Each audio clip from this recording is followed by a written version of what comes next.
नमस्कार, स्वागत है आप सभी का। मैं हूं आपके साथ ऋषु त्यागी। हेमंत सोरेन के इस्तीफे के बाद झारखंड के मुख्यमंत्री बने चंपई सोरेन ने सोमवार को विधानसभा में आसानी से विश्वास मत हासिल कर लिया। विश्वास मत के प्रस्ताव के पक्ष में 47 वोट पड़े, वहीं इसके खिलाफ 29 वोट पड़े। बता दें कि जेएमएम और गठबंधन के विधायकों को खरीद फरोख्त से बचाने के लिए हैदराबाद भेजा गया था, जहां से वो रविवार शाम को ही रांची लौटे थे, जिसके बाद उन्हें रांची के सर्किट हाउस में रोका गया था। इसके अलावा पीएमएलए कोर्ट ने पूर्व मुख्यमंत्री हेमंत सोरेन को भी विधानसभा में विश्वास प्रस्ताव में शामिल होने की इजाजत दे दी थी।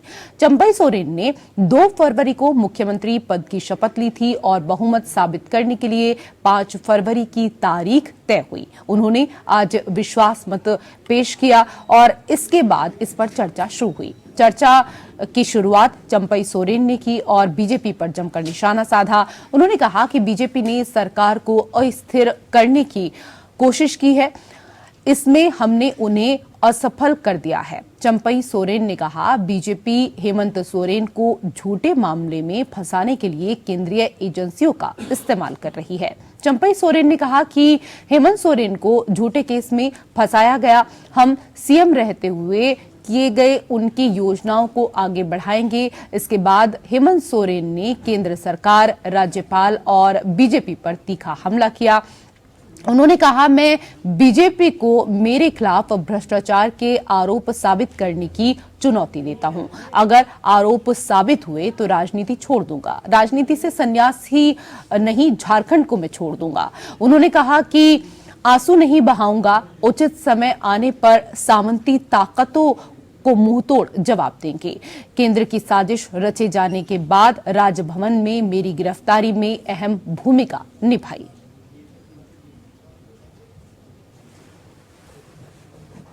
ये हम नहीं कहता, ईडी उसका संपत्ति जब्त किया है, उसका 7 करोड़ का संपत्ति, जमीन भी। लेकिन हमारा हेमंत बाबू का जमीन खाता न बही में लिखा हुआ है।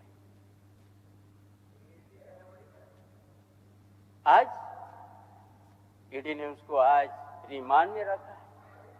हम तो चाहते हैं ये जो रांची है, एक दिन हरियाली खेती था आदिवासी का, एजेंसी आ जाए, हर खतियाल हरियाली बना दे रांची को। देश के सर्वोच्च स्थान पर पहुंचे। ये नहीं चाहते कि ये जज बने, ये नहीं चाहते ये आईएएस आईपीएस बने, ये नहीं चाहते ये राजनेता बने। इन्हीं के साथ बैठे लोग हैं। इन लोगों ने भी आदिवासी नेता बनाया था मुख्यमंत्री। बता दीजिए, इन कितने आदिवासियों ने 5 साल पूरे किए? और मुझे पता था ये मुझे भी 5 साल पूरा करने में रोड़े अटकाएंगे। तो हेमंत सोरेन और चंपई सोरेन को आपने सुना। आज चंपई सोरेन फ्लोर टेस्ट में पास हो गए। चंपई सोरेन सरकार की अग्नि परीक्षा का आज दिन था, जिसको वो पास कर गए। चंपई सरकार ने इस दौरान विश्वास मत हासिल कर लिया। चंपई सोरेन को फ्लोर टेस्ट में 47 वोट मिले। चंपई सोरेन सरकार के खिलाफ इस दौरान 29 मत पड़े। बीजेपी, झारखंड मुक्ति मोर्चा और निर्दलीय से एक एमएलए गैर हाजिर इस दौरान रहा। सरयू राय वोटिंग में शामिल नहीं हुए।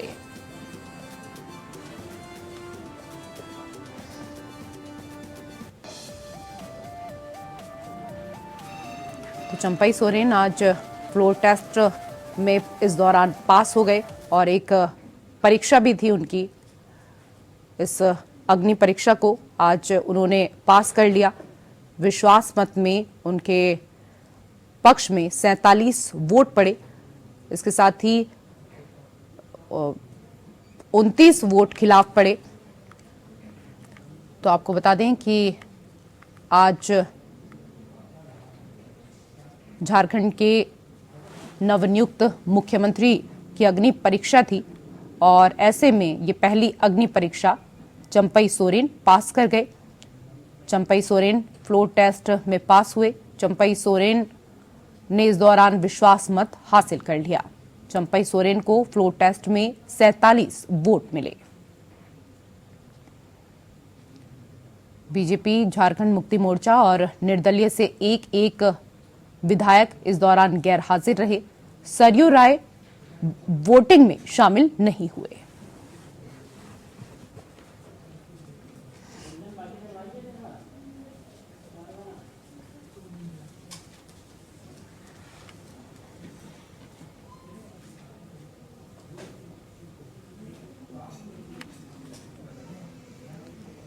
चंपई सोरेन ने इस दौरान पेश किया विश्वास प्रस्ताव और जो विश्वास मत है वो हासिल कर लिया आज चंपई सोरेन ने। कहीं ना कहीं डर इस दौरान था सरकार को कि जिस तरीके से लगातार खबरें आ रही थी कि नाराजगी इस दौरान देखने को मिल रही है। हेमंत सोरेन की भाभी काफी नाराज हैं और ये सारी जो नाराजगी है वो दूर हुई। लगातार कई तरह की खबरें सामने आ रही थी, लेकिन आज जो अग्नि परीक्षा है उसको पास कर लिया चंपई सोरेन ने और विश्वास मत हासिल किए।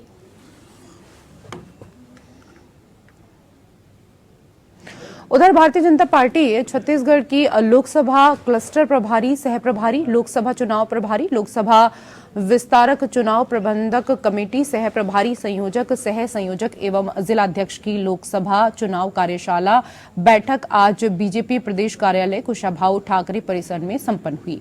राष्ट्रीय सह संगठन महामंत्री शिव प्रकाश ने कार्यशाला को संबोधित करते हुए कहा कि लोकसभा चुनाव की तैयारी हेतु आप सभी को जो जिम्मेदारी दी गई है उन जिम्मेदारियों को प्रदेश स्तर से लेकर बूथ स्तर तक जाकर पूरा करना है। हमें समन्वय बनाकर काम करना है, अधिक से अधिक लोगों को बीजेपी की विचारधारा से जोड़ना है। इसके साथ ही संगठन के द्वारा जो भी दायित्व दिया गया है उन दायित्वों को सभी को पूरा करना है। बैठक का संचालन प्रदेश महामंत्री संजय श्रीवास्तव ने किया।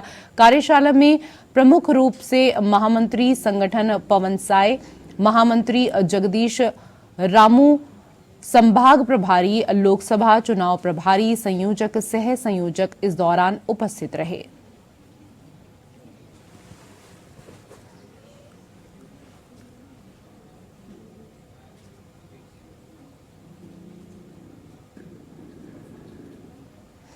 उधर मुख्यमंत्री विष्णुदेव साय से कल शाम राज्य अतिथि गृह पहुना में छत्तीसगढ़ प्रवास में आए तिब्बती पार्लियामेंट के 2 सांसद गेशे नगाबा गांगरी और तेंजिन चोएजिन ने सौजन्य मुलाकात की। इन दौरान सांसदों ने मुख्यमंत्री साय को तिब्बती धर्मगुरु दलाई लामा की तरफ से सम्मान स्वरूप तिब्बतन स्कार्फ, खाता और स्मृति चिन्ह भेंट किया।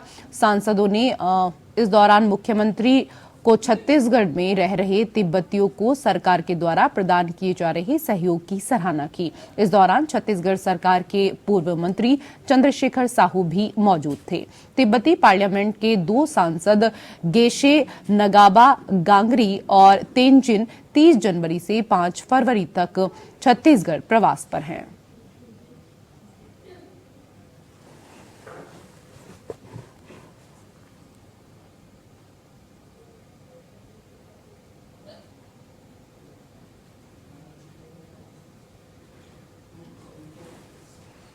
तिब्बती पार्लियामेंट के सांसदों ने इस दौरान मुख्यमंत्री से मुलाकात की और उनके कार्य को सराहा।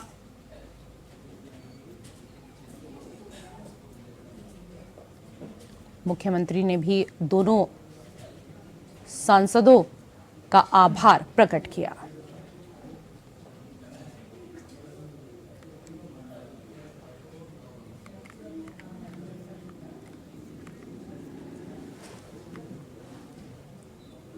मुख्यमंत्री विष्णुदेव साय से राज्य अतिथि गृह पहुना में छत्तीसगढ़ युवा प्रगतिशील किसान संघ के सदस्यों ने सौजन्य मुलाकात की। संघ के सदस्यों ने मुख्यमंत्री साय को राज्य सरकार की किसान हितैषी नीतियों की वजह से प्रदेश भर के किसानों को मिल रहे लाभों के लिए आभार व्यक्त किया। किसानों ने मुख्यमंत्री को बताया कि सुशासन दिवस के अवसर पर 12 लाख से अधिक किसानों को 2 साल का बोनस के रूप में उनके खाते में 3700 करोड़ रुपए से ज्यादा राशि जा चुकी है। इससे किसान बेहद प्रसन्न हैं। इसके साथ ही उन्होंने मुख्यमंत्री के नेतृत्व में छत्तीसगढ़ सरकार के द्वारा प्रति एकड़ 21 क्विंटल के मान से हो रही धान खरीदी की भी इस दौरान यहां पर प्रशंसा की। किसानों ने उत्साहपूर्वक बताया कि ये निर्णय से हमारी उपज का 100% विक्रय संभव हुआ है। 3100 रुपए प्रति क्विंटल की दर से खरीदी की जाने का निर्णय भी किसानों के हित में लिया गया एक महत्वपूर्ण कदम है। इस अवसर पर राजनांदगांव, दुर्ग, गरियाबंद, बेमेतरा आदि जिले से आए छत्तीसगढ़ युवा प्रगतिशील किसान संघ के सतीश यादव, मनीष त्रिपाठी, प्रशांत धनेश्वर गुप्ता, भूपेंद्र देवांगन, सोहन निषाद, नीलकंठ यादव, कमलेश, घासीराम पाल, जगत राम सहित अन्य सदस्य शामिल थे।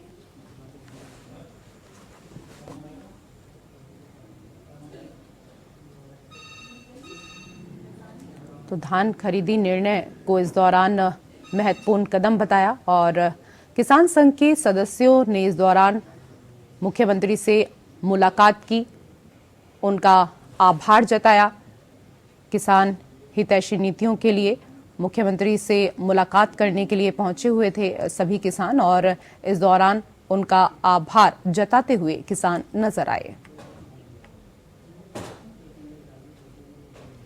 भारतीय जनता पार्टी प्रदेश कार्यालय कुशाभाऊ ठाकरे परिसर में आज बीजेपी विधायक दल की बैठक हुई। बैठक में विधानसभा सत्र को लेकर चर्चा की गई। बैठक में मुख्यमंत्री विष्णुदेव साय, राष्ट्रीय संगठन महामंत्री शिव प्रकाश, बीजेपी प्रदेश अध्यक्ष किरण सिंह देव, प्रदेश संगठन महामंत्री पवन साय, उप मुख्यमंत्री अरुण साव, विजय शर्मा, मंत्री ब्रजमोहन अग्रवाल, राम विचार नेताम, केदार कश्यप, दयालदास बघेल, लक्ष्मी राजवाड़े, ओपी चौधरी, लखनलाल, देवांगन, श्याम बिहारी जायसवाल सहित बीजेपी विधायक मौजूद रहे।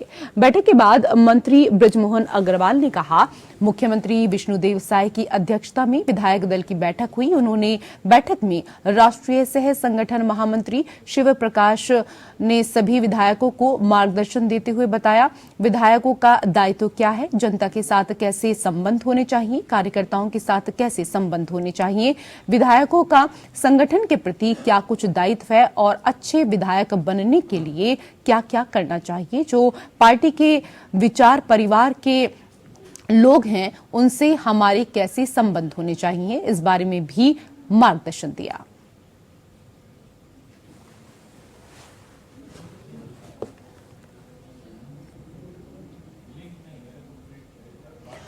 छत्तीसगढ़ विधानसभा का बजट सत्र आज से शुरू हो गया है, जो 1 मार्च तक चलेगा। नवनियुक्त वित्त मंत्री ओपी चौधरी छत्तीसगढ़ के बजट को पेश करेंगे। छत्तीसगढ़ के इतिहास में पहली बार ऐसा हो रहा है कि मुख्यमंत्री के अलावा कोई अन्य व्यक्ति बजट पेश कर रहा है, क्योंकि 2000 में बनने वाले छत्तीसगढ़ में वित्त का प्रभार हमेशा मुख्यमंत्री के पास ही रहा है। ये पहली बार है जब किसी अन्य मंत्री के पास ये प्रभार गया है।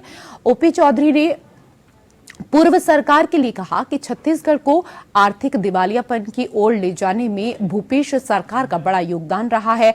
इन सभी विषयों पर अपनी प्रतिक्रिया देते हुए पूर्व मुख्यमंत्री भूपेश बघेल ने कहा कि हम विपक्ष में हैं, विपक्ष की भूमिका का निर्वहन पूरी ईमानदारी के साथ करेंगे। भारतीय जनता पार्टी की आदत है रोने की।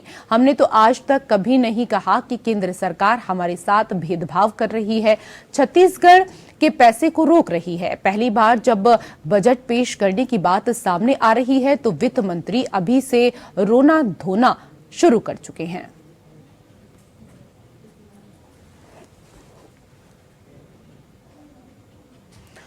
उधर छत्तीसगढ़ के पूर्व मुख्यमंत्री भूपेश बघेल अपने नए आवास पर आ गए हैं। आने के बाद पत्रकारों से चर्चा करते हुए उन्होंने बीजेपी को आड़े हाथों लेते हुए कहा कि मोदी जी की सारी गारंटी फेल हो रही है। उन्होंने पहले गारंटी ये दी थी कि पूर्व बीजेपी सरकार के 2 साल का जो रुका हुआ बोनस है वो किसानों को दिया जाएगा, लेकिन दिया तो गया मगर आधा अधूरा। किसान आज भी अपने आप को ठगा महसूस कर रहे हैं। दूसरी गारंटी जो आज उन्होंने लागू की है, महतारी वंदन योजना, जिसका फॉर्म 5 तारीख से ऑनलाइन मिलना चालू हो जाएगा, उस पर भी ऐसा क्राइटेरिया बना दिया है कि महिलाएं इसमें वंचित रहेंगी। जब अपने चुनावी भाषण में कहा था कि डॉक्टर रमन सिंह की पत्नी को भी पैसा मिलेगा और मुख्यमंत्री भूपेश बघेल की पत्नी को भी, तो आज क्राइटेरिया रखने की जरूरत क्या थी? जो 60 लाख फॉर्म भारतीय जनता पार्टी के कार्यकर्ताओं ने भरवा दिए थे, मुझे तो नहीं लगता कि इतने लोगों को भी पैसा मिल पाएगा। नक्सली वारदात पर कटाक्ष करते हुए भूपेश बघेल ने कहा कि नक्सली नीति भारतीय जनता पार्टी की कभी भी नहीं रही है। गृह मंत्री जी कभी कहते हैं फोन से बात करेंगे, कभी जवानों के बीच में जाकर कहते हैं कि बातचीत से हल निकाला जाएगा, नहीं तो घुसकर मारेंगे। दरअसल नक्सली गृह मंत्री की बातों को भी गंभीरता से नहीं ले रहे हैं। 3 बार नक्सलियों से बात करने की चर्चा सामने आई थी, लेकिन नक्सलियों के द्वारा कोई भी बात इस दौरान यहां पर नहीं सामने आई और 5 वर्षों के शासनकाल में कभी भी कैंप पर हमले नक्सलियों ने नहीं किए। हमारे जवानों ने ही नक्सली कैंप उड़ाए थे, लेकिन आज सुरक्षा बल ही सुरक्षा संदिग्ध नजर आने लगी है। इस दौरान उन्होंने कई गंभीर आरोप और लगाए। देखिए, मोदी की गारंटी शुरुआत ही में वो असफल रहे। जब उन्होंने कहा कि भाई हम, मोदी की गारंटी थी 16, 17, 17, 18 के जो बोनस की राशि है उसे किसानों को दी जाएगी, जबकि दिया गया है 14, 15 और 15, 16 का। जबकि 14, 15 में वैसे भी सूखा पड़ा था, बहुत कम किसान धान बेच पाए थे और वो राशि सबको मिल भी नहीं पाया है। किसी को 2 किस्त मिला है, किसी को 1 किस्त मिला है, किसी को मिला भी नहीं है। और इस बीच में जो नामांतरण हुए, बंटवारा हुए या फौत उठाए, वो किसान आज भी भटक रहे हैं, उसको मिले नहीं है। तो पहली गारंटी तो पूरी तरह से असफल रहा है।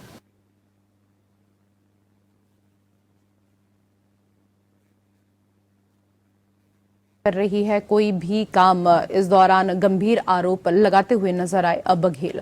भारत जोड़ो न्याय यात्रा को लेकर छत्तीसगढ़ प्रदेश के प्रभारी सचिन पायलट ने अंबिकापुर में दौरा किया। दौरे के दौरान उन्होंने सभा स्थल और रूट का जायजा लिया और बैठक की। बैठक में नेता प्रतिपक्ष चरणदास महंत एवं प्रदेश कांग्रेस कमेटी के अध्यक्ष दीपक बैज, अखिल भारतीय कांग्रेस कमेटी के सचिव विकास उपाध्याय, प्रभारी सचिव चंदन यादव, संयुक्त सचिव विजय, पूर्व मंत्री जयसिंह अग्रवाल, पूर्व मंत्री शिव कुमार डहरिया, पूर्व मंत्री प्रेम साय सिंह, पूर्व विधायक गुरुमुख सिंह सहित कांग्रेस के वरिष्ठ नेता उपस्थित रहे। बता दें कि अखिल भारतीय कांग्रेस कमेटी के सचिव विकास उपाध्याय ने कहा कि राहुल गांधी की भारत जोड़ो न्याय यात्रा की शुरुआत 8 फरवरी को रायगढ़ के सीमावर्ती क्षेत्र से होगी। अंबिकापुर में ये न्याय यात्रा 13 फरवरी को पहुंचेगी, जहां विशाल जनसभा और रैली का आयोजन होना है। उन्होंने कहा कि भारत जोड़ो न्याय यात्रा को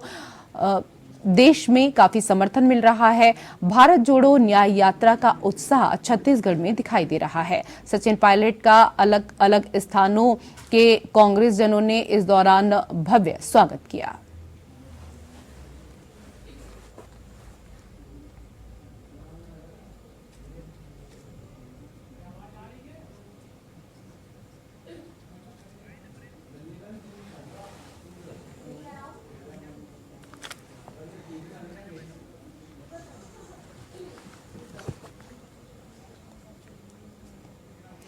राज्य से जुड़ी हुई खबरों में मेरे साथ फिलहाल इतना ही। नमस्कार।